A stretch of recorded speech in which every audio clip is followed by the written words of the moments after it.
आप तैयारी करने आए, पढ़ने आए, और जब लगा कि करना पड़ेगा, बात करनी पड़ेगी, बोलनी पड़ेगी, तो एक्टिविज्म से पीछे नहीं हटे। मेरी प्रतिभा बांझ हो गई, लिखते लिखते सांझ हो गई। प्रतिभा अगर सृजित ना करे को तो फिर वो बांझ काहे के फिर सिकंदर तब नहीं हारा था सिर्फ जब वो एक प्रतियोगी परीक्षा में बैठने के चक्कर में अपना जीवन गंवा रहा था। संघर्षों के युद्ध लड़े कई, अब वो सेनापति फाइल पर है। पहले मिलके झगड़ लेते थे, अब सब गिला मोबाइल।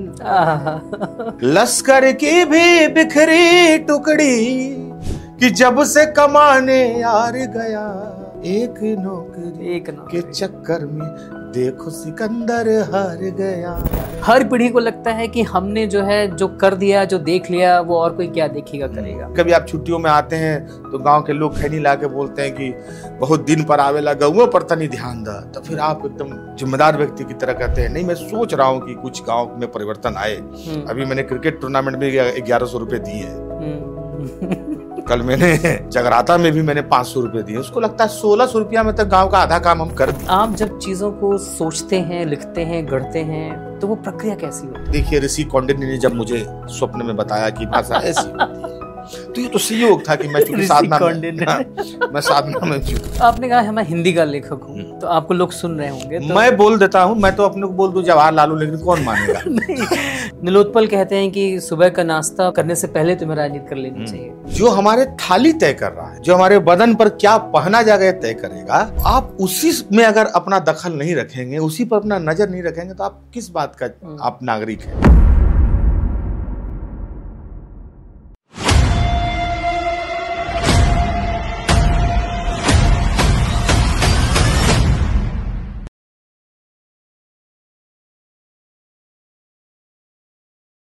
आज बतरस की बैठकी में मुझे ऐसा लगता है कि बहुत सारे लोग आए हुए हैं। एक कवि हैं जिनके शब्दों में गर्जना है, एक लेखक हैं जिनकी उंगलियों से चिंगारियां निकलती हैं, एक गायक हैं जिनकी लय में ललकार है, एक युवक है जो अपनी पहचान के लिए जान देने पे भी आमादा हो जाता है, एक नागरिक है जो सुबह के नाश्ते से पहले राजनीति करने का हिमायती है, एक आजीवन विद्यार्थी भी है जो जीवन की तमाम असफलताओं के बीच में जीवन से सफलता जीतना जानता है। वो औघड़ भी है, वो डार्क हॉर्स भी है, और कुछ लोग उसे यार जादूगर भी कहते हैं। इन सब को मिला करके और भी बहुत कुछ चीज़ों से मिल करके बनता है नीलोत्पल मृणाल। बतरस की बैठकी में मैं भाई नीलोत्पल का स्वागत करता हूँ। बहुत बहुत आभार आपका श्रेष्ठ भाई। और आपके साथ बतरस ऑन कैमरा तो भले हम औपचारिक तौर पर पहली बार बैठ रहे हैं, हालांकि बातचीत तो औपचारिक नहीं रहेगी जी, लेकिन निश्चित रूप से पुराने दिन याद आने वाली बात है। हाँ। जब कैंपस से बाहर हम लोग यहाँ बैठ के बात कर रहे हैं, तो निश्चित रूप से मेरे लिए एक बहुत अच्छा अनुभव, मैं महसूस ऐसा कर रहा हूँ आपके साथ बैठ के, आपके साथ बातचीत का मौका मिलने में। जी जी नीलोत्पल भाई, आपने पुरानी बातें कर दी हैं, और जब मैं पुरानी बात सोच रहा हूँ तो 2012, 13, 14 उन दिनों में मैं आपको देखता था, और उन दिनों में मुझे पता है कि डीयू के बहुत सारे कैंपसेस जो हैं कॉलेजेस के, और जेएनयू का जो कैंपस रहा, बहुत सारे स्टेजेस रहे। मैंने शुरू से देखा कि आपको एक अंदर तड़प है, एक ललक है अपने आप को एक्सप्रेस करने का, अपने आप को कहने का। जैसे नीलोत्पल के पास कहने को बहुत कुछ है, और जब आपको सुनते भी थे तो वो चीज़ निकल के भी आती थी। ये तड़प, ये कहने की ललक, ये एक्सप्रेशन, इसी से बात शुरू करते हैं। निश्चित रूप से मुझे लगता है कि ये जो ललक और जिस तड़प की आप बात कह रहे हैं, ये आपको कई बार आपके आसपास के वातावरण से भी मिलता है। मैं एक इस तरह के गांव से निकल के आया हूँ जहाँ सामाजिक और सांस्कृतिक रूप से बहुत विविधता है, और एक गांव हिंदुस्तान में जितनी मुखरता के साथ अपने को प्रस्तुत करता है, उसकी कुछ अच्छाइयां हैं, कुछ बुराइयां भी हैं, लेकिन वो मुखर है। वहाँ उत्सव भी उतना ही मुखर है। तो वहाँ पे जो यूं कहिए कि दुख भी जो है वो सिसकता नहीं है, वो भी दहाड़ मार के रोता है। बिल्कुल, बिल्कुल, है ना। कई बार कुरीतियां जो हैं वो अट्टहास करती हुई आपको दिखाई पड़ती है ना, और जो अच्छी चीजें हैं वो भी आपको बड़े एक संतुलित चाल में चलती हुई दिखाई पड़ती है। बेवजह की बाउंड्री नहीं। हाँ, बेवजह की बाउंड्री नहीं है। तो मुझे लगता है कि वो पृष्ठभूमि मेरे काम आई, वही जो अभ्यास है वो मेरे काम आता है, और वही प्रेरणा है जो कहता है कि मंचों पर जाके अपनी बात कहो। तो मैं कुछ करता नहीं हूँ, मैं बस अपने मिट्टी को अबीर बना के उड़ा रहा हूँ, चाहे जो भी मंच हो, जहाँ भी जाऊँ। तो ये मुझे लगता है कि वहाँ से आया है। तो वो जो कच्चापना है और जो बिल्कुल जिसको कहूँ मैं कि बहुत प्योर है, वो वहाँ से शायद आपकी रचनात्मकता का स्रोत बनता है। और वो बहुत अलग तरीके से, जैसे सिर्फ कंटेंट की बात नहीं है नीलोत्पल भाई, उसको कहने का जो एक तरीका है वो भी एक बहुत लंबे मतलब संघर्ष के बाद ही निकल पाएगा। ऐसा नहीं कि बस किसी को कंटेंट दिखा और वो एक्सप्रेस कर पाए। ये तो होता है। देखिए मेरी उम्र 40 साल है, 41 साल है।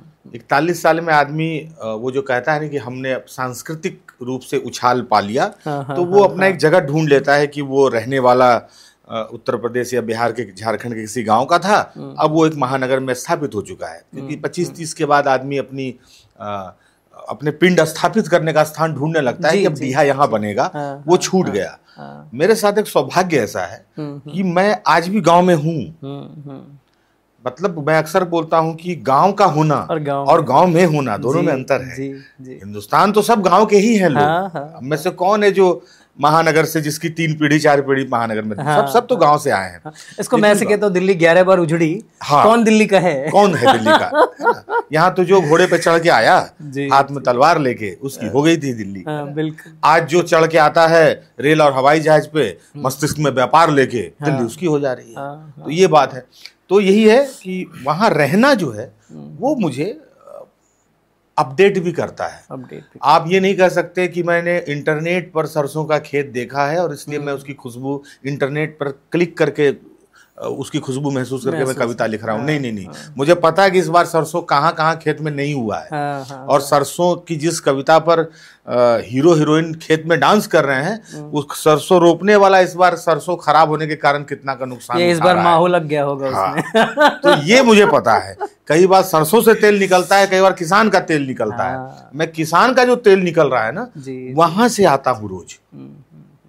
एक बार उस नीलोत्पल पे बात करते हैं भाई। थोड़ा सा मैं रिलेट कर रहा हूँ खुद से भी। जैसे गोरखपुर से निकले, खलीलाबाद से निकला मैं भी, और जब दिल्ली आया तो हम लोग जिस बेल्ट से हैं, IAS बनना, PCS बनना, तो जब दिल्ली में मुझे मेरे एक दोस्त ने बोला कि दिल्ली बहुत बड़ी जगह है और बहुत ध्यान से उतरना, क्योंकि लोग स्टेशन पे उतरते ही खड़े खड़े बिक जाते हैं, यहाँ बेच दिए जाते हैं। तो वो नीलोत्पल के बारे में बताइए, जब वो पहली बार दिल्ली आ रहा है और पहली बार वो सारी चीज़ों को देख रहा है। मुझे अब पता है आपके बारे में कि ऐसा नहीं है कि शहर से आपका साबका नहीं रहा है। शहर उतना है आपके अंदर कि विध्वस्त शहरी आप कहलाए जा सकते हैं, लेकिन आपका अपना जो मूल जो आपका जिससे आप बनते हैं वो गांव है, और वो आपकी ज़मीन गांव की है। तो वो नीलोत्पल जो दिल्ली पहुंचता है और तैयारी करने आया है, वो सब कुछ आंखें फाड़ के देख रहा है, जिसको अपने पहचान के लिए बहुत, जो हिंदी मीडियम की बात भी कर रहा है, और वो बहुत सारी चीज़ों से लड़ भिड़ने को तैयार भी है। मतलब जैसे आपने गमछा को ग्लोबलाइजेशन से जोड़ा है, वो चीज़ भी। उस नीलोत्पल के बारे में बताइए। अब मेरी यात्रा जो वहाँ से होती है, एक साधारण तरीके से जो मैट्रिक करना और फिर कॉलेज में सेंट जेवियर्स कॉलेज रांची में फिर पढ़ना। तो मैट्रिक के बाद मैंने एक शहर तो रांची तुरंत देखा कि आप 10वीं के बाद जाते हैं। लेकिन रांची से मेरे गांव की दूरी 300 किलोमीटर की थी, 350 किलोमीटर की। तो भी मैं कोई क्रिकेट टूर्नामेंट मिस नहीं करता था अपने इलाके का। अच्छा। कि शाम को बस पकड़ा तो सुबह पहुंच के मैं मैच खेलता था दिन भर, फिर दूसरे दिन फिर बस पकड़ के भी चला जाता था। बहुत बढ़िया। तो गाँव शहर के बीच का पुल मेरा हमेशा बना रहा, क्योंकि उसी राज्य में। जब दिल्ली आया तो यहाँ मुझे रिसीव किया पहली बार मेरे फूफा जी ने। मेरे फूफा एलाइट सर्विस में है और भारत सरकार की सेवा दे रहे हैं, दिल्ली में ही है। उन्होंने मुझे रिसीव किया। तो यहाँ बिकने न बिकने का डर था, न बेचने की संभावना थी कि मैं उतर के तुरंत कलाबाजी सीख लूंगा और खुद बेचूंगा। ये दोनों डर से मैं मुक्त था। उठाया, फूफा ने पिंजड़ा गिराया और उठा के ले गए मुझे। वो मैं द्वारिका रहा। द्वारिका से मैंने 2 साल कोचिंग की। संयोग से उसी वक्त मेट्रो आ गया था, कॉमनवेल्थ गेम वगैरह, तो मेट्रो चलने लगी थी। तो मैंने दिल्ली के DTC के बस नहीं देखे, शायद इस कारण मैं बस गया यहाँ। है ना? क्या बात है। वो 5, 10, 15 रुपए वाले टिकट जो होते थे, अगर हो सकता अगर वो बस अगर रहता तो मेरा बस तो नहीं चलता फिर कि मैं यहाँ रह पाऊँ, यहाँ बस पाऊँ। तो वो मेट्रो से आना जाना, वो जो रोमांच 2 साल उसमें निकल गए। तो उसके बाद में मुझे लगा कि दिल्ली आना ही केवल आजादी नहीं है, ये तो पिता के पिंजड़े से निकले फूफा के पिंजड़े में घुस गए, है ना। धातु तो बदला ही नहीं, धातु तो बदला, हाँ, वो तो यहीं फंस गए। तब मैंने फूफा जी को समझाया कि यहाँ रहला से हो सकेला कि IAS ना हो सकब, सर्किल चाहिए। तो कह लेंगे कोचिंग जाता रहा तो सर्किल नहीं मिला था। ना फूफा जी, रात के चाय पीते हुए डिस्कशन जब तक ना करब, सुबह उठला के साथ पढ़ाई के गप ना करब, तब कैसे हुई। मेरे फूफा को लगा कि भाई इसके अंदर का विवेकानंद न मर जाए यहाँ मेरे साथ रहते हुए, इसको शिकागो का मंच देना चाहिए, जरूरी है। तो शिकागो का मंच ढूंढने के लिए भाइयों बहनों मैं पहुंच गया फिर मुखर्जी नगर। यहाँ मैंने फिर रूम लिया। आपने बोला इलाहाबाद वाले में कि कटरा से लेके बतरा तक एक रेल चलती थी सपनों की, है ना। तो मैं जब यहाँ आया अपना शिकागो का मंच ढूंढने जहाँ पर मैं संबोधित कर सकूं, तो वहाँ जब मैं पहुंचा तो मेरा बेगूसराय का एक रूम पार्टनर था, एक उड़ीसा का मेरा रूम पार्टनर, और हम लोग फिर रहने लगे परमानंद में। उसके बाद जो होता है कि एक सामान्य तैयारी जिस तरह से लोग करते हैं, एक बात मैं जरूर शायद संदर्भ से अलग जरूर कहना चाहूँगा कि तैयारी किसी की कमजोर और मजबूत नहीं होती है। इतना जरूर है कि तैयारी अनुशासन मांगता है। अगर आप आइंस्टाइन हैं लेकिन प्रीलिम्स निकलेगा कि नहीं, अनुशासन पड़ता है। तो कई बार कई लोग इसलिए निराश हो जाते हैं शायद हम इतना जीनियस नहीं है इसलिए हमको नौकरी नहीं लगा क्या। ये भी दिमाग में नहीं रखना, ये सच नहीं है। एक सामान्य बुद्धि है और 2-3 साल का अनुशासन है। तो अगर वो अनुशासन आपने पकड़ लिया और धैर्य के साथ एक सिलेबस का अनुशासन आपने फुलफिल कर लिया तो फिर आप सफल हो ही जाते हैं। हम जैसे लोग क्या थे, हम वहीं से निकल के आए थे। थोड़ा सा मुझे लगता है कि सामाजिक गतिविधियों में और राजनीतिक तौर पर जो मानसिक रूप से जो ट्रेनिंग हम लोग का हुआ है बिहार झारखंड में, उसने कभी चुप बैठने नहीं दिया। मतलब मैं अगर NCERT पढ़ रहा हूँ या मैं मान लीजिए कि मैं मॉडर्न इंडिया अगर बिपिन चंद्रा का पढ़ रहा हूँ, तो जैसे मैं नेशनल मूवमेंट मैं पढ़ता हूँ, मैं गांधी जी की भूमिका तक जाता हूँ, या मैं शुरू करता हूँ कि भाई गांधी जी आए और वो असहयोग आंदोलन कर रहे हैं या नमक सत्याग्रह चल रहा है, तो अब मैं सोच रहा हूँ फिर नेशनल मूवमेंट पढ़ना है। नहीं, मैं सीधे चल जाता हूँ सत्य के प्रयोग पढ़ने। अब मैं वो पढ़ रहा हूँ, मैं हिंद स्वराज पढ़ने लग रहा हूँ। पढ़ तो रहा हूँ लेकिन ये भी अनुशासन को निषेध करना हुआ, ये भी अनुशासन प्रतियोगी परीक्षा, मुझे प्रतियोगी परीक्षा के लिए पढ़ना है। लेकिन नहीं, मैं तो ढूंढ रहा हूँ वही शिकागो का मंच जहाँ विवेकानंद बुलाएगा, देश को संबोधित करेगा अमेरिका को। तो ये जो मैं इस अनुशासन की बात कर रहा हूँ केवल, क्योंकि मेरे लिए दिल्ली कोई ऐसा नहीं था कि मैं कपड़ा मैंने पहली बार पहना था, नहीं तो हम तो हाफ पैंट लुंगी पे आए थे। ऐसा नहीं था कि मैंने सेल में पहली बार देखा वुडलैंड का जूता तो हमें लगा इसको पैर में पहने की माथा पर रखे रहे, है ना। ऐसा नहीं था।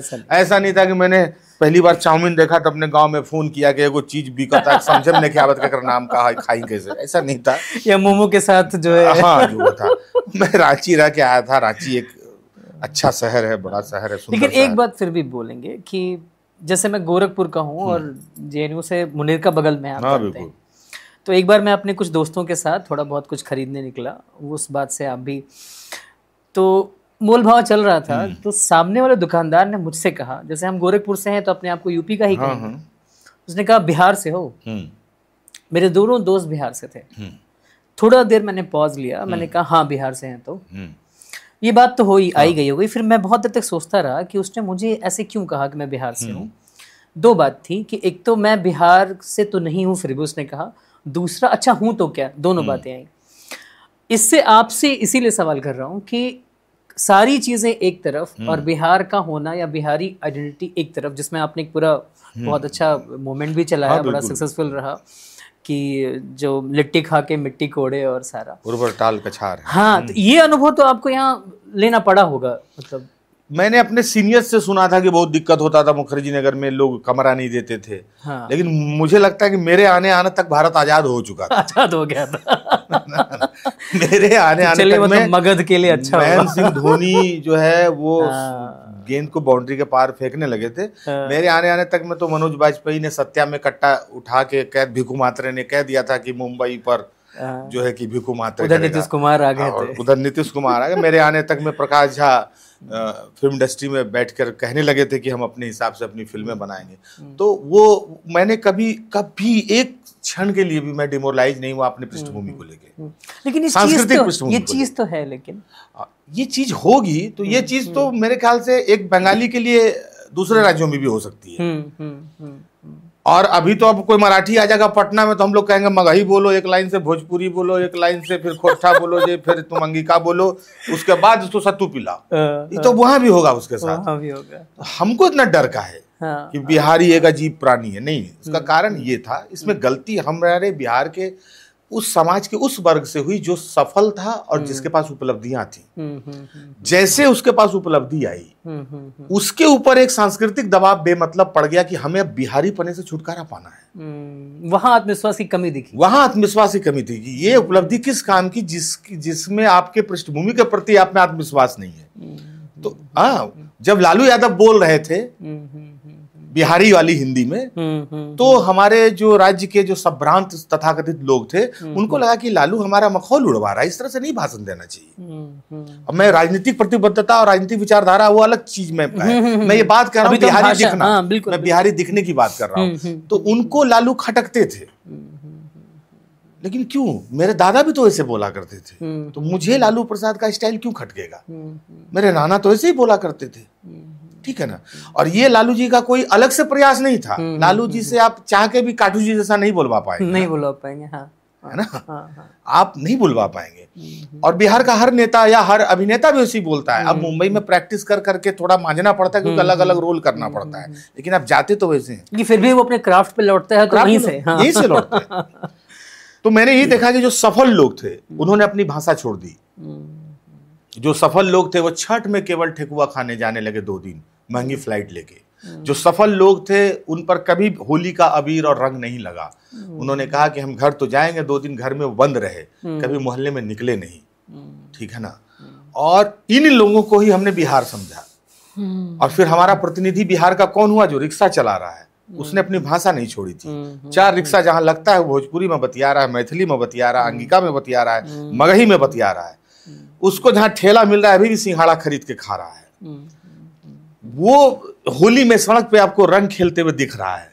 वही छठ में लद के जा रहा है ट्रेन में कि कहीं पर ट्रेन में उसको चिपका दिया जाए, साट दिया जाए उसी टिकट के साथ जिसको लेके आया काउंटर से, उसी के साथ किसी तरह से चिपका दिया जाए। वो पटना उतर जाएगा, मुजफ्फरपुर उतर जाएगा, वैशाली उतर जाएगा, जहानाबाद उतर जाएगा।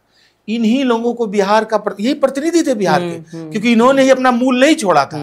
तो हमें क्या कहा जाएगा? बिहार तो दलित राज्य है, बिहार में तो प्रतिभा नहीं है। अरे तुम्हारा जो प्रतिभा था तुमने उसको हवाई मार्ग से कहीं और भेज दिया, तुमने उसको हवाई मार्ग से कहीं और भेज दिया। तो अब क्या करेगा बिहारी? डिमोरलाइज होने लगा। नया लड़का भी उसी मार्ग से निकलने लगा। उसको डर लगने लगा कि अगर थोड़ा सा सड़क को हम सड़क बोल देंगे तो हमारे नीचे की जमीन ना खिसक जाए। ये जो आत्मविश्वास पूर्वांचल से निकला गया ना, इसने इस तरह का माहौल बनाया है। वरना चाउमीन में उतना ही मसाला पड़ता है जितना दिल्ली में पड़ता है, उतना ही पटना में पड़ रहा है। वहां कोई मसाल डोसा के बाद हम लोग हरा मिर्चा नहीं मांगते हैं, है ना, उसको भी वैसे ही खाते हैं सांभर के साथ। तो जो सफल लोगों के बीच में जो आत्मविश्वास की कमी आई, अब ये संस्कृतिकरण का जब समाजशास्त्र हम लोग पढ़ते हैं तो संस्कृतिकरण में ऐसा होता है कि कई समाज को ऐसा लगता है कि ये हमारे अपग्रेड होने की प्रक्रिया है जब हम पिछले चीजों को छोड़ रहे होते हैं। आपकी बात से ना मुझे ओशो की एक लाइन याद आई। ओशो ने कहीं लिखा है कि कई बार सांस्कृतिक चीजों को समझदार छोड़ देता है और उसको तथाकथित मूर्ख उसको पकड़े रहते हैं, और बाद में उन्हीं मूर्खों की वजह से वो संस्कृति बच जाती है।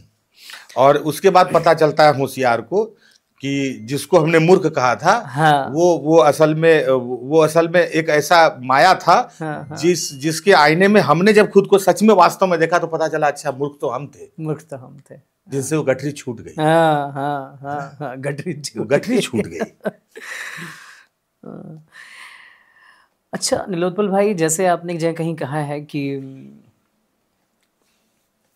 मांस पकता है जब दूसरे का तो बड़ा अच्छा लगता है खाने में, लेकिन अपने बदन पे अगर एक थोड़ा खरोच भी लग जाए तो दिक्कत हो जाती है। आप तैयारी करने आए, पढ़ने आए, और जब लगा कि करना पड़ेगा बात करनी पड़ेगी, बोलनी पड़ेगी, तो एक्टिविज्म से पीछे नहीं हटे आप। उस वक्त भी आपके लिए भी वही सारी चुनौतियाँ थी, मतलब इतने कम अटेम्प्ट हैं और एज का एक रहता है कि हाँ तैयारी चल रही है, माँ बाबूजी सबके सारी चीज़ें हैं, लेकिन आप निकल पड़े। क्यों निकल पड़े? आपको नहीं लगा कि मतलब इतने लोग तो हैं, सारे सरोकार वाले लोग तो हैं ही, मैं कौन सा पहला आदमी हूँ बिहार से जो आया हूँ तैयारी करने के लिए? नहीं, इसका वही मैं कह रहा हूँ कि डर ही नहीं लगता है। अच्छा। मतलब मैं एक बार बेगूसराय के कार्यक्रम में था, तो वहाँ मुझे मेरा परिचय किसी ने कराया कि ये हार्ट के डॉक्टर हैं। हमने कहा ये यहाँ क्या कर रहे हैं, हार्ट फेले नहीं होगा हम लोग का कभी, डॉक्टर भूखा मर जाएगा। तो डर नहीं लगता है। और डर नहीं लगता है, इसका कारण ये नहीं है कि हम अलग खाना खा रहे हैं, या आप इसको बाहुबली कल्चर से नहीं जोड़ सकते हैं। डर नहीं लगता का मतलब ये है कि बहुत खोने को नहीं है वहाँ, इसलिए डर नहीं लगता है। हमारे बिहार या उत्तर प्रदेश को मैं उसमें अगर शामिल करूँ तो हमारे पास समुद्र का किनारा तो है नहीं, जहाँ पर हमें ये डर है कि कभी एक मालवाहक जहाज हमारा डूब जाएगा जिसमें हमारा करोड़ों का माल है। हमारे पास तो वानखेड़े स्टेडियम भी नहीं है जहाँ पर हम ये सोच रहे हैं कि कोई तेंदुलकर का प्रतिभा कहीं खत्म ना हो जाए, वो खेल रहा है शायद देश को तेंदुलकर मिला। हमारे पास न बॉलीवुड था जहाँ पर हमारे प्रतिभाशाली कलाकारों के लिए ये भी चिंता की जा सकती थी कि हीरो ना खत्म हो जाए यहाँ पर। हमारे पास खोने को क्या था? एनसीईआरटी का किताब है झोला में, उसी का पिरामिड खड़ा करना है और उसी का शीर्ष पर खड़ा होकर बुर्ज खलीफा छू लेना है, तो डर नहीं लगता।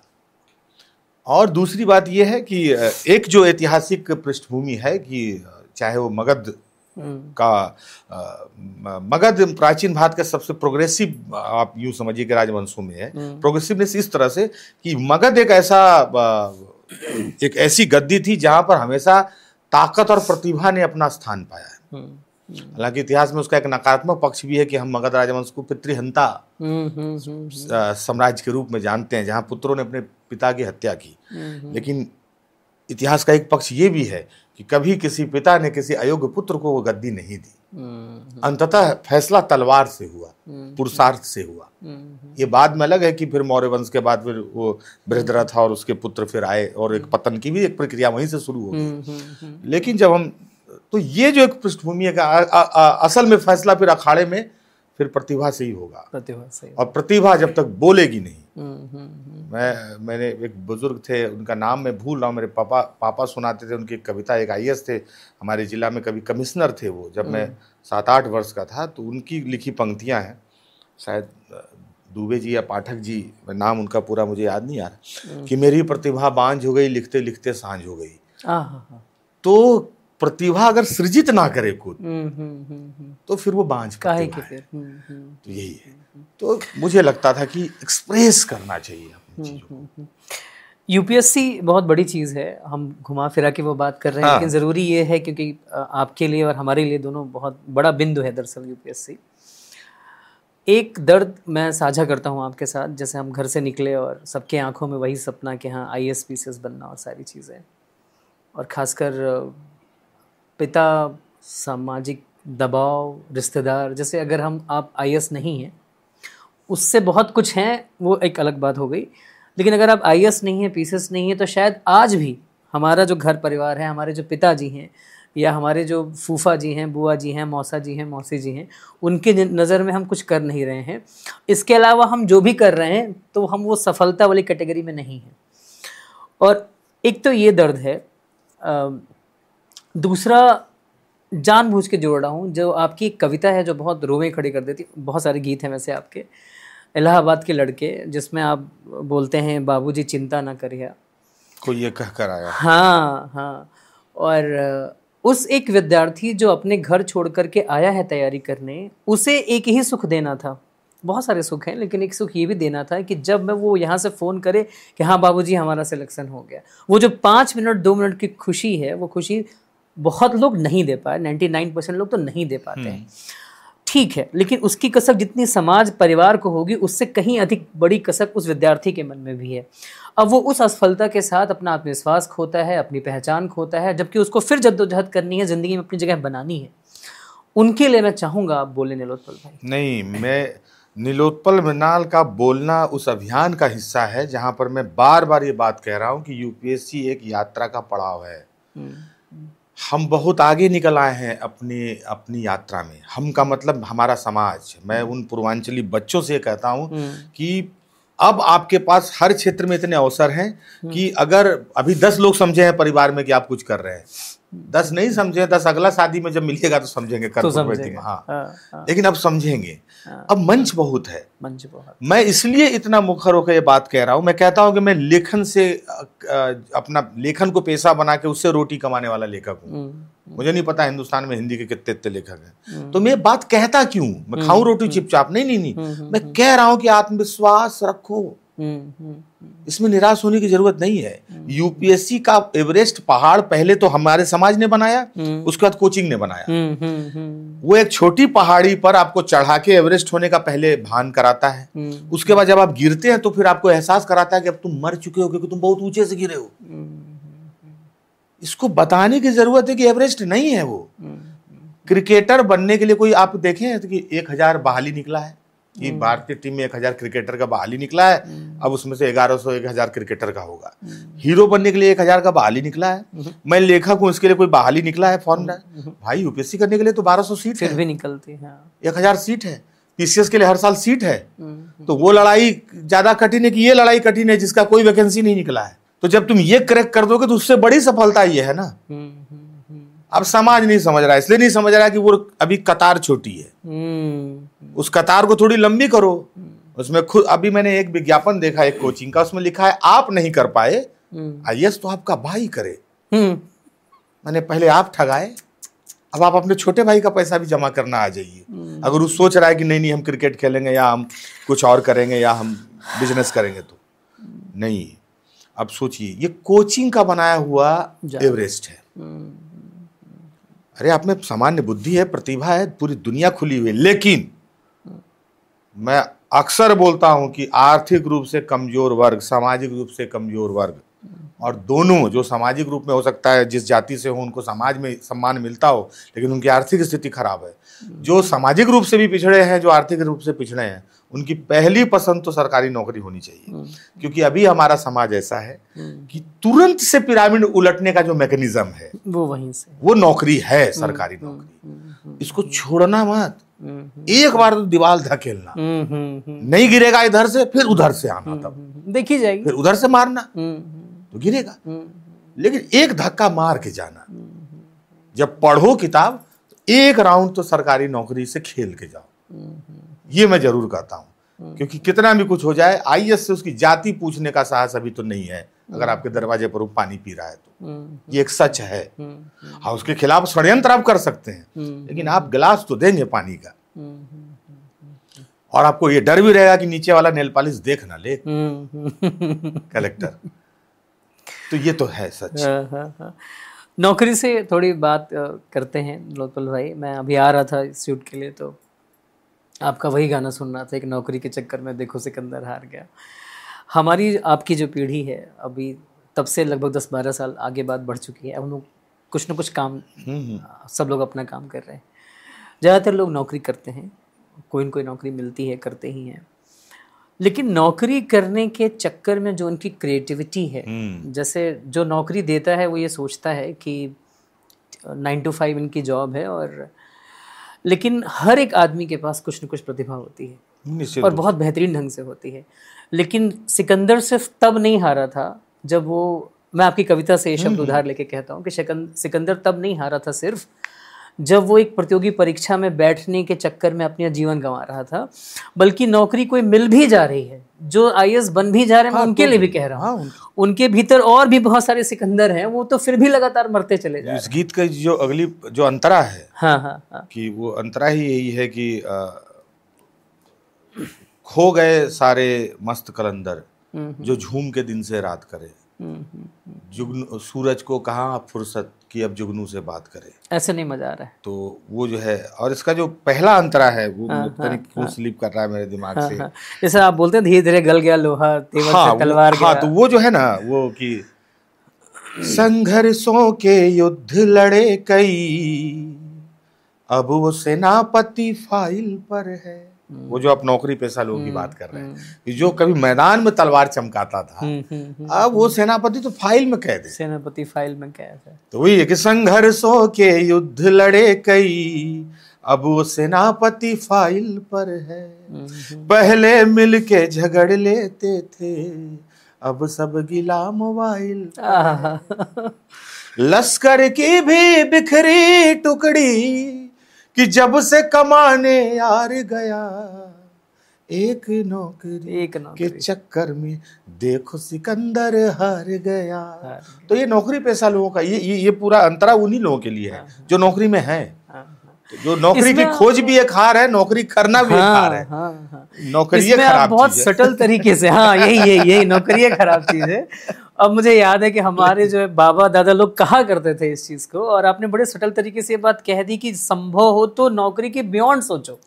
निश्चित रूप, जरूरी थोड़ी कि नौकरी में ही आप सर खपाते रहो। बहुत बढ़िया। आपकी लेखकी यात्रा पे मैं आऊँगा नीलोत्पल भाई, बहुत तगड़ा, सबके लिए बड़ा प्रेरक है दरअसल वो। लेकिन उससे पहले एक बड़ी मज़ेदार बात मेरे मन में आई कि हम जब किसी के साथ बैठते हैं ना, अपनी उम्र से थोड़े बड़े लोग होते हैं या छोटे लोग होते हैं, तो हर कोई, जैसे आपने कहा भी इसको बार बार, हर आदमी अपने ज़माने की बात कर रहा होता है। अरे हमारे ज़माने में तो ये, हमारे ज़माने में तो हो। तो आपका एक गीत है जो रील बनाने वाले लड़के, जिसमें आपने जो हमारी, मतलब हमने जो महसूस किया, हमारी जो पीढ़ी है, उस पे आपने बहुत शानदार बातें की हैं। मैं उस कविता पे, उस गाने पे अभी बात नहीं करूँगा। मैं ये पूछना चाह रहा हूँ कि यार हर किसी को, हर पीढ़ी को ऐसा लगता है कि वो ट्रांजिशन में है। हर पीढ़ी को लगता है कि हमने जो है जो कर दिया, जो देख लिया, वो और कोई क्या देखेगा करेगा। ये बात भी सही है, आप कहते भी हैं कि हर दूसरी पीढ़ी जो आती है वो पहले से ज़्यादा टैलेंटेड, ज़्यादा और ज़्यादा चैलेंजेस भी लेती है। लेकिन पीढ़ियों का जो गैप है, जैसे मुझे अपने पिता से बात करनी हो, मुझे अपनी माता से बात करनी हो, बिल्कुल अपनी समस्याओं के बारे में, पीढ़ियों का गैप जो है 10 साल पहले भी वहीं दिखता है, आज कम्युनिकेशन रिवोल्यूशन के ज़माने में भी उतना ही दिखता है।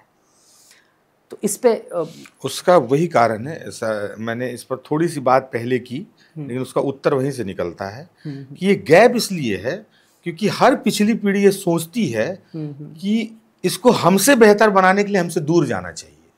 अच्छा, आपको हमेशा ये दिमाग में रहेगा कि जिस विद्यालय में हम पढ़े वो विद्यालय आदमी नहीं बनाता है, तो घोड़ा बना के मार्केट में दौड़ाता है। तो सब पूछेगा चाचा तब कहाँ पढ़ाना चाहिए करा, क्या करे, बाप रे बाप, इनका बाहर भेजो, यहाँ खत्म हो जाइए।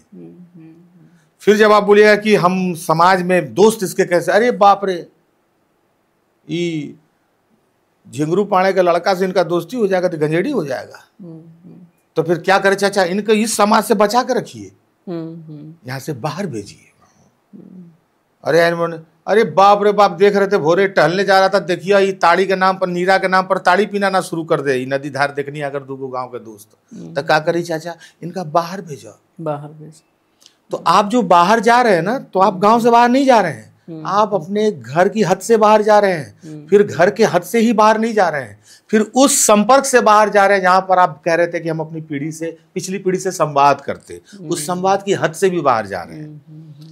जब आपको गांव का मंटुआ और सिंटुआ जो है वो आपको ये लगने लगेगा कि यहीं से पिछड़ापन शुरू हो जाता है, संवाद कहाँ से आएगा, संवाद कहाँ से? अरे ये मेरा भाग्य था, मेरा अपना टैलेंट था, मेरे कुछ अवसर थे, और मेरे पिता का या किसी का योगदान था कि मैं गांव में पढ़ने के बाद दिल्ली आ गया पढ़ने। तो ये इतना बड़ा प्रिविलेज नहीं है कि अब मैं सबको प्रजा के तौर पर देखूं और खुद जो है कि शीर्ष पे बैठा रहूं और सबको बाइस्कोप से देखूं। अरे गांव, वाओ गांव अभी तक उतना ही गंदा है ना। और जबकि यहाँ लिखना है कविता फिर खेत पर, लेकिन वहां खेत पर लोटा लेके जाता हुआ आदमी को इस तरह से देखना है जैसे कि अमेरिका युगांडा को देख रहा है। तो ये है, फिर हम पर वही व्हाइट मैन बर्डन थ्योरी लागू होने लगे, हम ही को गांव पर बदलना है।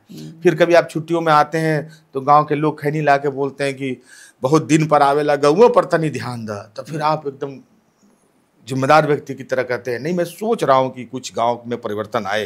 अभी मैंने क्रिकेट टूर्नामेंट में 1100 रुपये दिए हैं। कल मैंने जगराता में भी मैंने 500 रुपये दिए। उसको लगता है 1600 रुपया में तक गांव का आधा काम हम कर दिए। कर दिए। मेरा तो बड़ा योगदान है। बड़ा योगदान। कई बार आप वाइफ को सुनाते हैं कि गांव से फोन आया था, वहां पर मैं सुन रहा हूँ कोई मेला उला लगाया, तो बेचारे लोग सब लहेड़े लोग हैं, उनके पास आर्थिक समस्या भी है, उनको कोई काम नहीं है, मेला लगाना है, लेकिन उन्होंने कहा भैया आप सहयोग कीजिएगा। तो मैंने कहा कि मैं 1000 रुपया भेज दूंगा। उसको लगता है मैंने गुड़गांव से गाँव बसा दिया अपना यहीं से, नहीं तो टूट के बिखर जाता। इस भाव से कहाँ से आप संवाद कर पाइएगा? आपको उसका हिस्सा बनना होगा। आप खाली गांव से नहीं कट रहे हैं, यही पीढ़ी से कट रहे हैं, तो आपके पिता तो उसी का हिस्सा है ना, तो उनसे भी संवाद खत्म। मेरी मम्मी तो उसी का हिस्सा है ना। जब हमको अपने गांव के काकी को टोकने का आदत खत्म हो गया, तो हम अपनी माई को भी नहीं टोकेंगे। हमको रोड पे अगर ये आदत रहेगा, का काकी कहाँ जाते रू, हई उम्र में इतना झमकौआ साड़ी पीने के महाराज दुल्हन लगा तो रू, बूढ़े बुढ़ा गई 60 बरस के, अभियो तारी झमकौआ साड़ी ने के छूटल, तब संवाद होगा। तब माई वहां से कही कि तू थेथरे बड़े कारे, तू दिल्ली बम्बई पढ़ ले, तोरा लाजो लगता, तो चाची ने हई ऐसे बोले के। हाँ, तब फिर माई से कहो मम्मी मजाको ना कर सके नहीं, तो एक साथ संवाद सबसे शुरू हो गया और हद भी पता चली। तो यही छूट रहा है। आपने गजब इशारा किया निलोत्पल भाई। केवल पीढ़ी से ही क्यों, संस्कृति से भी, सबसे सबकी चौहद से। और ये एकदम पर्दे के लेयर के उस पास से छूट रहा है, हमको पता ही नहीं चल रहा। हमको लग रहा है हम तो खाली वहां के मंटू झंटू से। पिता से तो मेरा अभी भी फोन पे बात होता है। नहीं होता भाई, पिता उसी समाज का हिस्सा है। अगर उस समाज से संवाद कट गया तो उस समाज का जो हिस्सा थे पिता, उनसे भी संवाद कट गया। हमारा केवल इलाज के मुद्दे पर बात हो रहा है, केवल जमीन के जगह के। हाँ पापा क्या हुआ, अरे बंटवारा करना ही होगा, तुम छोटका तो यहाँ के ताड़ी पी के बदमाशी कर रहा है, हम अपने जीते जी चाहते हैं कि बंटवारा करके चले जाए, और तुम भी आ जाओ, तुमको फुर्सत नहीं है तो फिर एक दिन निकालो, नहीं तो दिल्ली में ही वहीं पर करो। बस यही बात, ये होता है ना बातचीत। तो फिर आप कहते हो ठीक है, तो ऐसा करते हैं कि दशहरा में ही निकालते हैं, दशहरा में एक दिन रह भी लेंगे। 10 साल हो गया, गए भी नहीं है कभी। और ये जो है कि राहुल भी कह रहा था कि मैंने अपने दादा को देखा नहीं है, एक दिन भालू देख के कह रहा था क्या दादा ऐसे ही होते हैं, इसको भी दिखाना जरूरी है कि वो भी आदमी होते हैं। तो मैं दशहरा में आ रहा हूँ, उसी में हम लोग जो है कि बंटवारा का बात कर लेंगे। दशहरा का मने बाद महिषासुर वध हुई, आपका दशहरा भी गया। 9 दिन पिता इस तनाव में नवरात्रि मना रहा है कि जब आएगा वो, जब छुटका इधर से आएगा, मजला उधर से आएगा, तो हमारे घर में पुआ पूड़ी क्या छनाएगा, तो जमीन बटाएगा। अब आपको लग रहा है कि आप घर से जुड़े हुए हैं, अरे नहीं जुड़े हुए भैया। ये एक तरफ की बात हुई। थोड़ी सी जिम्मेदारी अपनी पुरानी पीढ़ी पे भी, जैसे आपकी बातों से ही मुझे ध्यान में आ रहा है भाई कि जब हम लोग पढ़ाई लिखाई करते थे, तैयारी करते थे, तो मुझे याद है, बल्कि मैं नाम लेके ही कहता हूँ, हमारे एक मौसा जी हैं, उनके पिताजी थे, पापा भी हमारे ऐसी बातें करते थे, लेकिन उन्होंने बड़ी अच्छा सेंटेंस यूज़ किया, तो इसलिए मैं बोलूँगा। उन्होंने कहा कि जब तक तुम्हारी पढ़ने लिखने वाली उम्र है और कंपटीशन की उम्र है, तुम ये शादी ब्याह ये सब में क्या पार्टिसिपेट करते रहते हो? तुम बैठ के कमरे में, वही जो 25 गज वाला आप बोलते रहते हैं कमरे में, तुम बस बैठ के तैयारी करो, और एक दिन जब तुम तैयारी करके जीत जाओगे, कंपटीशन निकाल लोगे, तो ये नाते रिश्तेदार सब मेंटेन कर लोगे। ये एक तथ्य है, और ये लगातार कहते गए। अब वही पीढ़ी है, हम चाहते हैं कि हमें पढ़ लिख के क्या बनना है, इंडिपेंडेंट बनना है। तो जब आप इंडिपेंडेंट बन गए, और सोसाइटी तब बनेगी जब डिपेंडेंसी आएगी, इंटरडिपेंडेंसी रहेगी नहीं, और हम कहते हैं जमाना खराब हो गया। हो क्या गया है एक्चुअली, हम जो महसूस कर पाते हैं कि आत्मनिर्भरता धीरे धीरे एक अहंकार के रूप में निकल के आ गया है। आत्मनिर्भरता उपलब्धियों का अहंकार बनना नहीं चाहिए। आत्मनिर्भरता का मतलब मैं ये समझता हूं कि मैं अपने भरोसे किसी की मदद कर सकूं, तो मैं आत्मनिर्भर हूं। अंततः सामाजिक व्यक्ति समाज में अपने योगदान को कैसे सुनिश्चित करता है। मैं वो पिता अपने भाव को शब्द भले ना दे सके, लेकिन वो कहते ही है कि इस लायक हो जाओ कि संभाल सको दुनिया। अब चूंकि वो उनका क्राफ्ट वैसा नहीं है, वो ना रेणु है, ना वो दिनकर है कि ओज के साथ बोलेंगे, ना वो प्रेमचंद है। तो वो अपनी टूटी फूटी सी भाषा में बोलते हैं। हमको उस पीढ़ी का भावना समझना चाहिए। वो कहते हैं कि आत्मनिर्भर तब हो जा, तब सब संभाल, सब कोई फोन करी तो कोई मदद कर दे, तोहरा पास कुछ होई तब ना, अरे तू खुद ही भिख मंगा रहे तो कैसे होई रे, ये बोलते हैं। तो मैं अपनी पिछली पीढ़ी को ये समझता हूँ। और एक बात और है कि उनको भी पिछली पीढ़ी ने डराया है ऐसा, और वो गांव में रह गए हैं, तो उनको लगता है कि हमारी पीढ़ी गड़बड़ा गया, इसी से हमारा पीढ़ी गड़बड़ा गया, अब ये भी ना गड़बड़ा जाए, इसलिए कहते हैं जाओ पहले पढ़ो, इन सबसे क्या मतलब रखते हो। लेकिन मैं दुर्घटना बस एक ऐसा जीवन जी के आया हूं, मैं इसलिए बात कह रहा हूं, जांची हुई बात कह रहा हूं कि आप अगर अपने समाज से नहीं जुड़ते हैं ना, तो आप कुछ भी कर जाइए, आप एक कमजोर व्यक्ति हैं। अभी मैं और मेरी पत्नी जब भोपाल में अकेले रहते हैं तो हम यही बात करते हैं कि हमें जब कोई दुख आफत विपदा आएगी तो कौन कौन आएगा, हम इसी गणित में दिन गुजारते हैं। जबकि वो पुलिस की एक सक्षम अधिकारी है और मोटा मोटी हम भी ठीक है ठाक रोटी पर घी लगा के 3 सब्जी के साथ चमचम हुआ थाली में दही पापड़ सलाद के साथ खा ही लेते हैं। लेकिन अंत में जब लगता है कि जब कुछ होगा तो क्या होगा, तब फिर यही गणित करते हैं कि वो आएगा कि नहीं, आएगा कि नहीं, वो रहेगा कि नहीं। और मैं अगर नहीं, कई बार जब अपने घर परिवार और दोस्त से बात नहीं कर पाता हूँ, मुझे डर लगने लगता है। ये सब क्या ही उपलब्धि, दीवार जिस दिन अपने पे गिर जाएगा दबा के मर जाएंगे पता नहीं चलेगा। तो इसलिए मैं कह रहा हूँ कि मैं दुर्घटनावश में जुड़ा हुआ भले अपने गांव से हूँ। अच्छा, मेरी पत्नी का इसमें योगदान है कि मैं हर महीने गांव जाता हूँ, घर जाता हूँ, तो उसने आज तक ये नहीं कहा गांव घर क्यों जा रहे हैं, क्योंकि उसको ये भान है कि अंततः हम दो को बचाने वाला जो एक आवरण है वो फिर घर परिवार से ही आएगा। तो मैं एकदम ये बहुत भरोसे के साथ और अपने अनुभव से कह रहा हूँ, आपकी सारी उपलब्धियां उस वक्त हवा हो जाएंगी जब जरूरत पर आपके साथ आपका समाज और घर और दोस्त नहीं है। तो जैसे भी ये मैकेनिज्म बनाना है आप अपने तरीके से डेवलप कीजिए। हर व्यक्ति का अलग अलग तरीका होता है कि वो कैसे डेवलप करता है। दोस्त बचाइए, परिवार नाता बचाइए और अपने समाज से जुड़े रहिए। वो समाज आपको जो भी समाज मिला है वो संयोग से मिला है, क्योंकि हम कहाँ जन्म लेंगे हमको नहीं पता, चैन नहीं था, तो मेरा चैन है नहीं। जो भी मिला है वहीं पर, जहाँ का बिरवा है उस जमीन में भी उसका रोपनी होना चाहिए।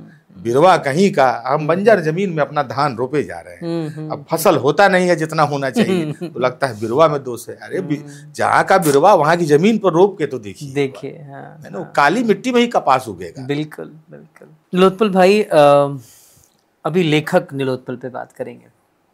आपसे बात हुई तो मुझे तुरंत ही पता चला कि पहली जो आपकी किताब थी डार्क हॉर्स, वो आपने 9 दिन में लिख दी और दूसरी किताब को लिखने में खासा समय लगा।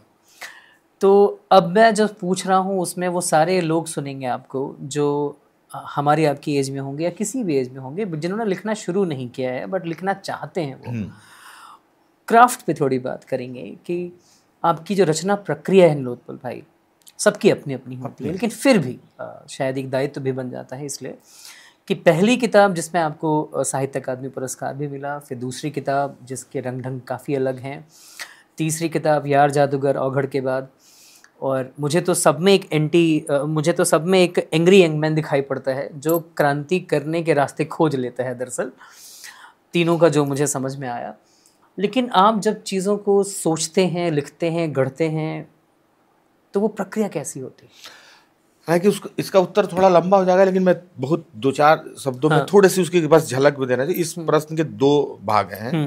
एक भाग तो ये है कि साहित्य हम लिखते हैं, तो वो जो आपने कहा कि एक एंग्री यंगमैन, तो साहित्य हो क्या, मुख्य धारा या साहित्य हम कहते हैं समाज का दर्पण, जो एक सब जो लेखक बनने वाला भी उसको भी ये लाइन पता है उसको ये पता नहीं दर्पण मिलता कहाँ है, ये जानता है कि साहित्य समाज का दर्पण है। मैं मानता हूँ कि साहित्य जिसमें संघर्ष है, जिसमें साहस है और जिसमें संस्कृति है, अगर आपके कहानी में ये 3 चीजें हैं तो ही मैं उसको सार्थक साहित्य मानता हूँ। जिसमें संघर्ष दिख रहा है, जिसमें साहस दिख रहा है। साहस क्यों दिख रहा है? उस संघर्ष के कारण को उभारने का साहस, समस्याओं को उभारने का साहस ही अगर लेखक में नहीं है तो कलम रख देगा, डरेगा, अरे बाप अब मैटर मुखिया जी तक पहुंच गया है, लिखेंगे ना लिखें, विधायक जी तक पहुंच गया है, लिखेंगे ना लिखें।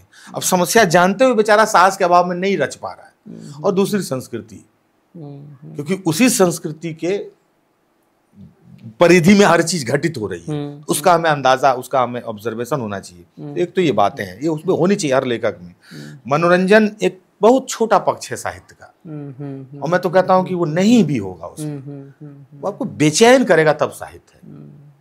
आपको छटपटवा दे रात भर, अरे क्या पढ़ लिए यार, माथा खराब कर दिया है लेखक, दिमाग बनना गया है, 4 पन्ना और पढ़ते हैं, कुछ समाधान काहे नहीं दे रहा है, अगला किताब उसका कहाँ है, वो बेचैनी भी देगा तो साहित्य। दूसरी बात, जो नए लोग लिख रहे हैं उनके साथ 2-3 समस्याएं आती हैं। एक तो ये आती है कि हम लिखे क्या, दूसरा भाषा कौन सा है साहित्य का मानक, ये भी पूछते चलते हैं पुस्तक मेला में, वर्कशॉप में, किसी कार्यक्रम के बाद। हाँ, अब बताने वाला भी बताता है, देखिए ऋषि कौंडिन्य ने जब मुझे स्वप्न में बताया कि भाषा ऐसी होती है, तो ये तो संयोग था कि मैं चूंकि साधना में, हाँ, मैं साधना में चूंकि उनका बुद्ध के साथ संवाद हुआ था, तो है ना, ये सब वो देता है। अब ना बुद्ध आपके टाइम में है, ना ऋषि कौंडिन्य नहीं मिलेंगे कहीं बिहार से सारनाथ चलने के रास्ते में। अब करें क्या, है ना। तो फिर वो सब बोलेगा कि देखिए, जब मैं दर्शन का अध्ययन कर रहा था, जब मैंने कहा कि 4 वेद ही क्यों है, एक वेद तो मेरे मस्तिष्क में है, मैं वो क्यों नहीं लिख दूं। अब आपको लगेगा साला इतना महान आदमी लिखता है, आपको आक्रांत करेगा। मैं नए बच्चों से कहता हूँ, आक्रांत मत हो।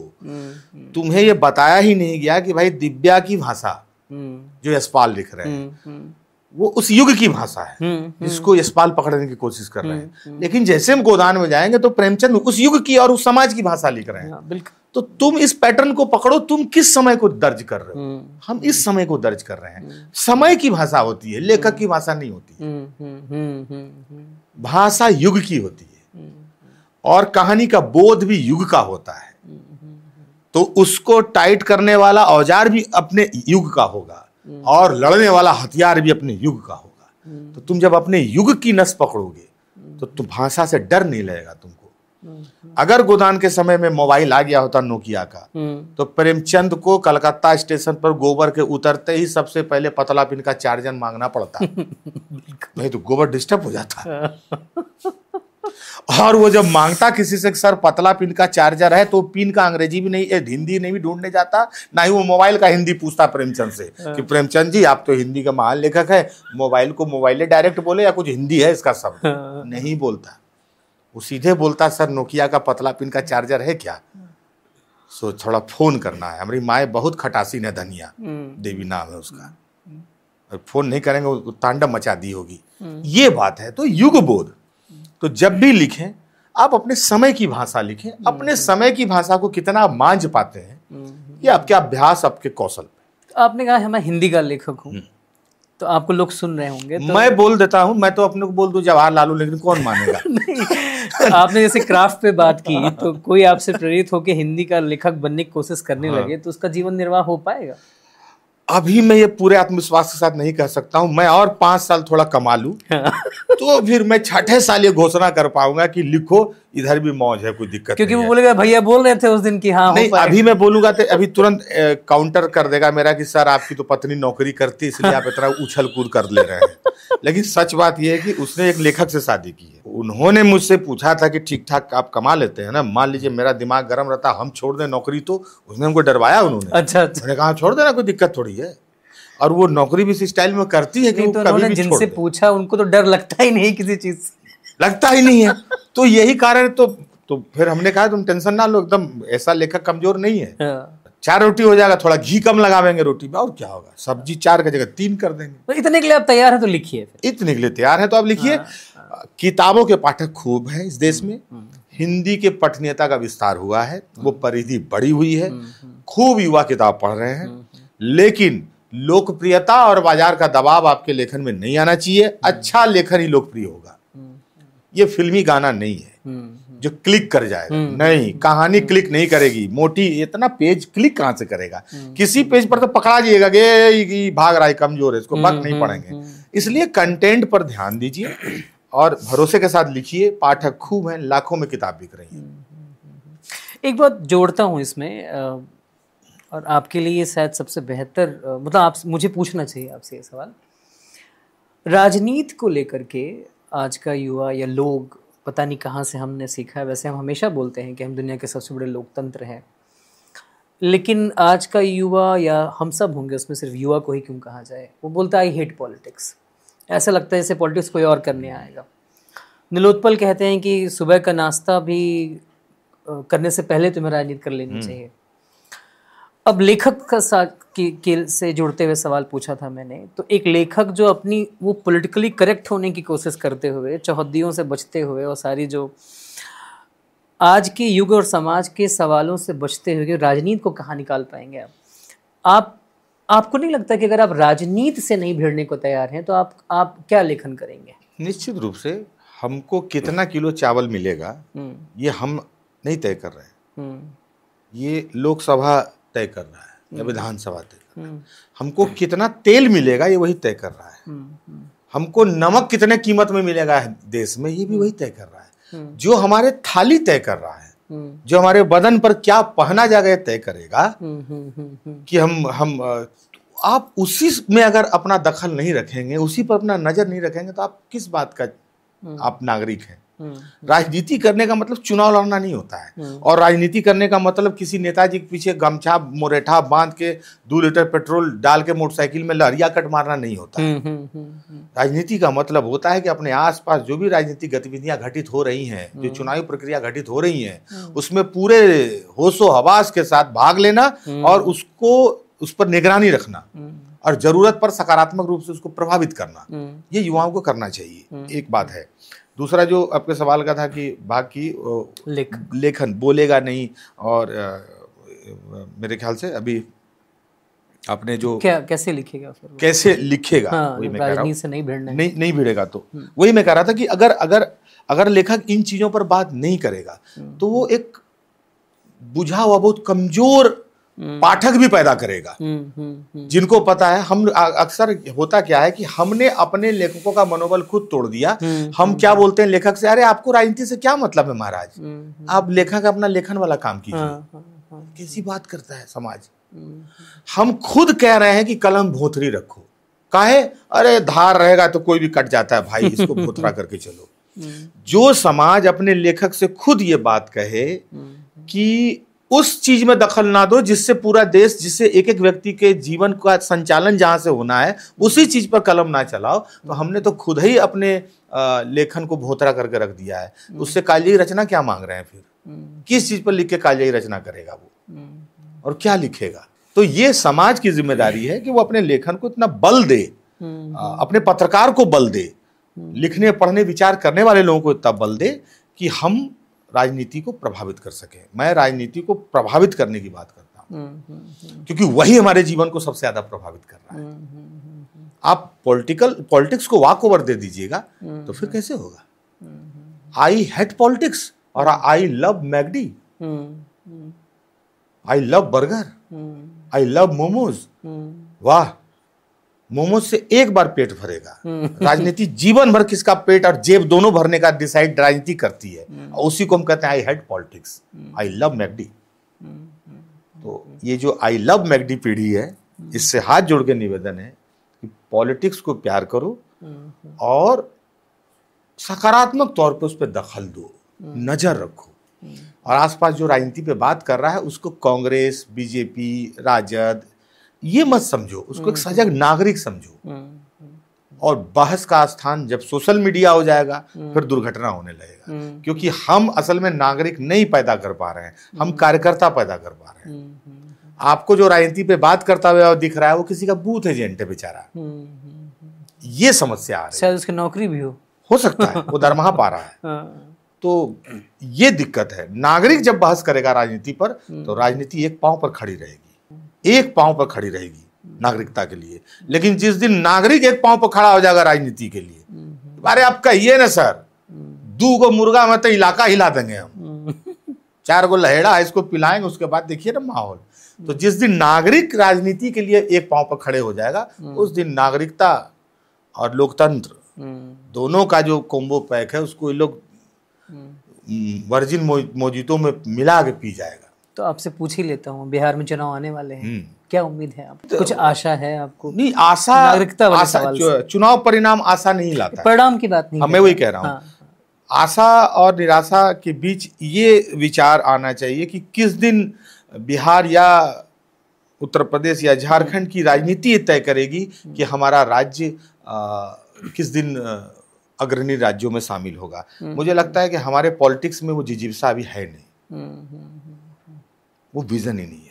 आप क्या समझ रहे हैं कि केवल लॉ एंड ऑर्डर को संभालना अगर राजनीति का सर्वश्रेष्ठ वर्जन है कि हमारे शहर में महिलाएं निकली एक दिन 12 बजे रात को और 2 बजे रात को सुरक्षित आ गई, तो कोई सरकार अगर समझे कि ये मैक्सिमम सर्विस है हमारे एक कल्याणकारी स्टेट का, या हमारा बच्चा स्कूल गया उसका अपहरण आज नहीं हुआ, तो अगर मेरा राज्य समझे कि ये मेरा मैक्सिमम सर्विंग है एक लोक कल्याणकारी राज्य के लिए, या मेरे राज्य का नागरिक 2 समय 2 रोटी खा लेता है, तो मेरा सरकार समझे कि ये मैक्सिमम सर्विस है, इससे बड़ा लोक कल्याणकारी राज्य क्या होगा। जिस दिन हम इस परिधि को बड़ा करेंगे कि लोक कल्याणकारी राज्य की अवधारणा क्या है, उसमें हम कितना सर्व कर सकते हैं, ये दृढ़ इच्छा शक्ति पॉलिटिक्स को लाना होगा। इस मामले में हमारी राजनीति सूखी हुई है, हमारे पास विजनरी नेता नहीं है। तो ये उम्मीद हम उनसे क्यों करें? मुझे लगता है ये तो नहीं, मैं उनसे सिविल सोसाइटी से मैं उनसे भी नहीं कर रहा हूँ। जब मैं कह रहा हूँ तो मेरे सामने कोई चेहरा नहीं जिससे मैं अनुरोध कर रहा हूँ कि सर आप नहीं बदलिएगा तो सतयुग कैसे आएगा। अरे इसको उठा फेंके गंगा जी में, जो नहीं बदल पा रहा है। क्योंकि अगर ये देश हमारा है तो हमारे बीच से लोग आएंगे, और वो भी हमारे बीच से आए तो फेल है, हटाओ, नया आएगा। ये भी फेल होगा, हटाओ, नया आएगा। मैं किसी राजनीति से अनुरोध नहीं कर रहा हूँ कि सर आप ही को संभालना है, क्योंकि ब्रह्मा जी आप ही को भेजे हैं राजनीतिक पार्टी बना के। हम लोग तो सर गरीब गुरबा आप पर एगो असरा रखे हैं सर। नहीं, मैं उनसे आग्रह नहीं कर रहा हूँ। मैं अपनी सोसाइटी से ये बात कह रहा हूँ कि हमें वो राजनीति को लेके एक विजनरी समाज पैदा करना होगा, डराना होगा पॉलिटिक्स को। तो नुतपर भाई, कुछ लोग कहते हैं कि जैसे पढ़ाई किए तो उस टाइम पे पढ़ाई का प्रेशर था, फिर कंपटीशन का प्रेशर आया, फिर नौकरी का प्रेशर है, उसके बाद 4 घर बनाना है, 4 गाड़ी है, फिर फॉरेन का ट्रिप भी लगाना है, और शादी वादी बहुत बढ़िया से करना है, कराना है, तो राजनीति कब करें?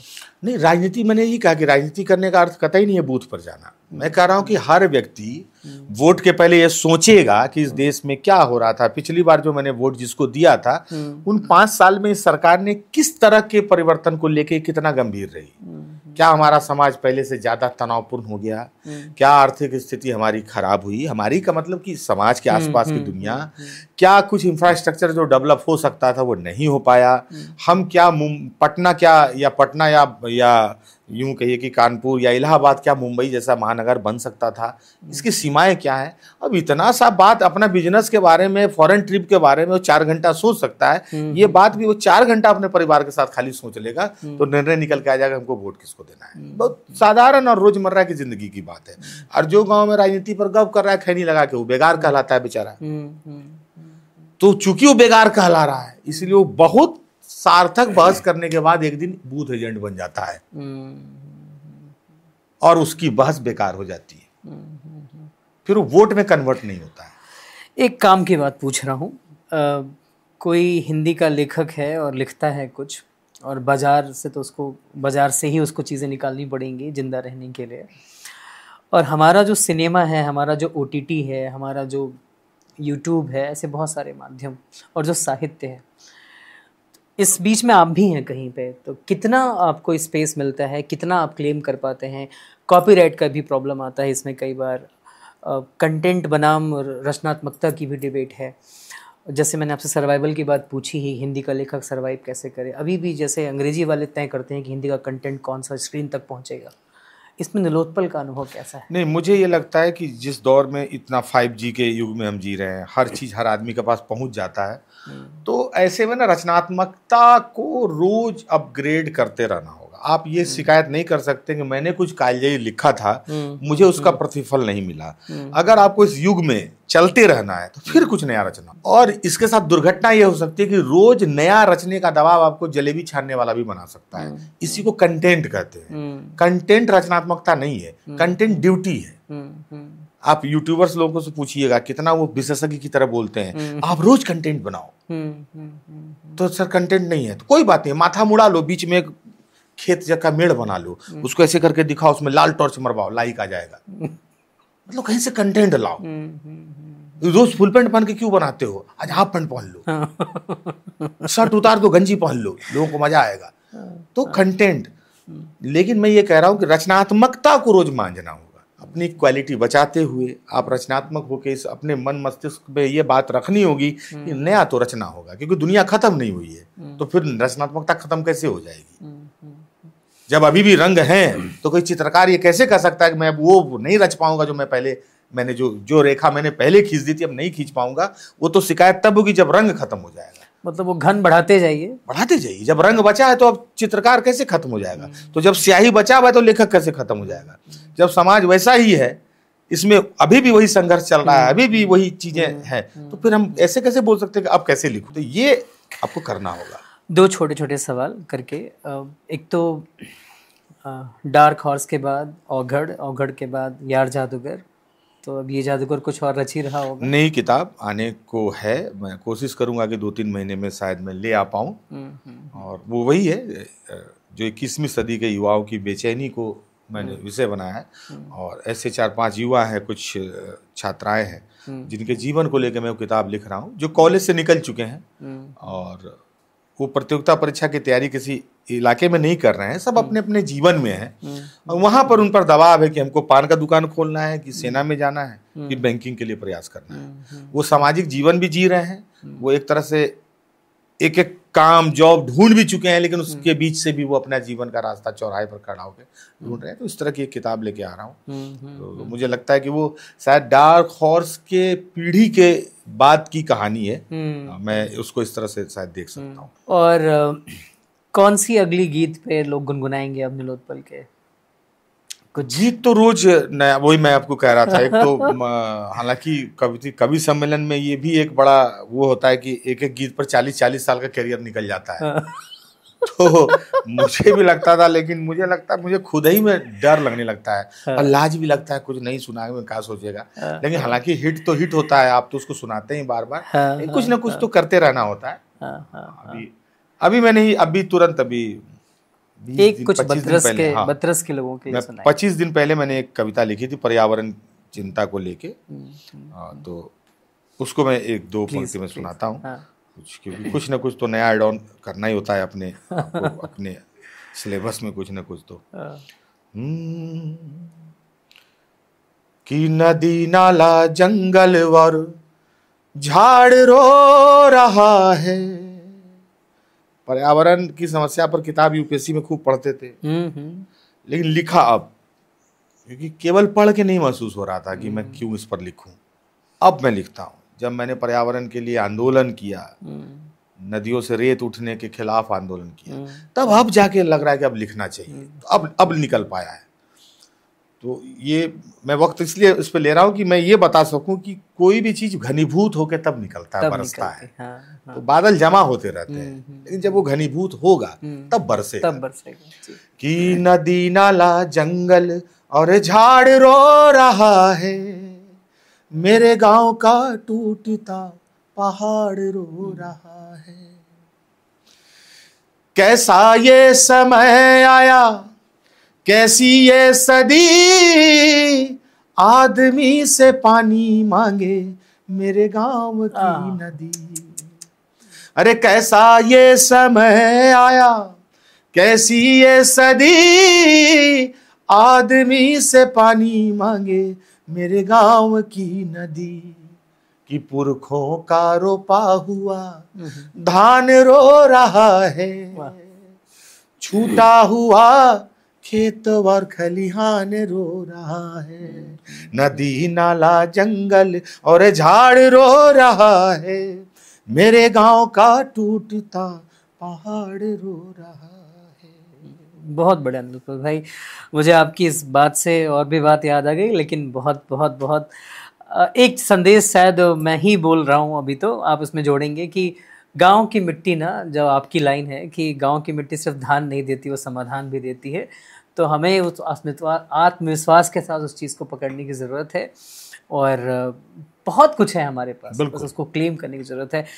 नीलोत्पल भाई, बहुत मज़ा आया। बिल्कुल, मतलब हमने आज बिल्कुल खुल के बातचीत की है और हमने बहुत ज़रूरी बातें की हैं आज, जो शायद बतरस के लोगों को बहुत बहुत बहुत प्रेरणा भी देगी और कुछ कर गुजरने के लिए एक मुझे भी इस बात की खुशी है। और मुझे अच्छा इसलिए लगा कि हम लोगों ने जो घिसे पिटे, जो दोहराए गए प्रश्न होते हैं, उन पर बात नहीं की, नहीं तो मैं भी कुछ नहीं बोल पाता, फिर वही बातें मैं भी दोहराता। और चूंकि पॉडकास्ट भी एक नया चरस है मार्केट में, और लेने वाला तो फिर भी बच जाता है इस चरस से, देने वाला सबसे ज्यादा इसका शिकार है। क्योंकि उसके पास कहने को एक, चूंकि वो रोज दुनिया से राब्ता हो नहीं रहा है, वो व्यस्त हो गया आप सुनाने में। जी, आपको रोज निकल के समाज में जाना होगा, तब तो कुछ नया लेके आप आएंगे। तो ऐसी स्थिति में मुझे भी पता चला कि कहाँ कहाँ किस कोने में क्या क्या है जिससे मैं बोल सकता था। आज मैं पहली बार किसी पॉडकास्ट में परिवार और घर और उसके महत्व पर बोल पाया। तो ये आपके प्रश्न से संभव हो पाया। लेखन के क्राफ्ट में बोल पाया, ये भी आपके प्रश्न से संभव हो पाया। तो ये एक अच्छी बात है। बोलिए, लेकिन पढ़े लिखे लोगों से भी बात करिए तो कुछ बेहतर खुद भी बोल पाएंगे, ये भी अच्छी बात है। बहुत बहुत धन्यवाद। बहुत बहुत धन्यवाद।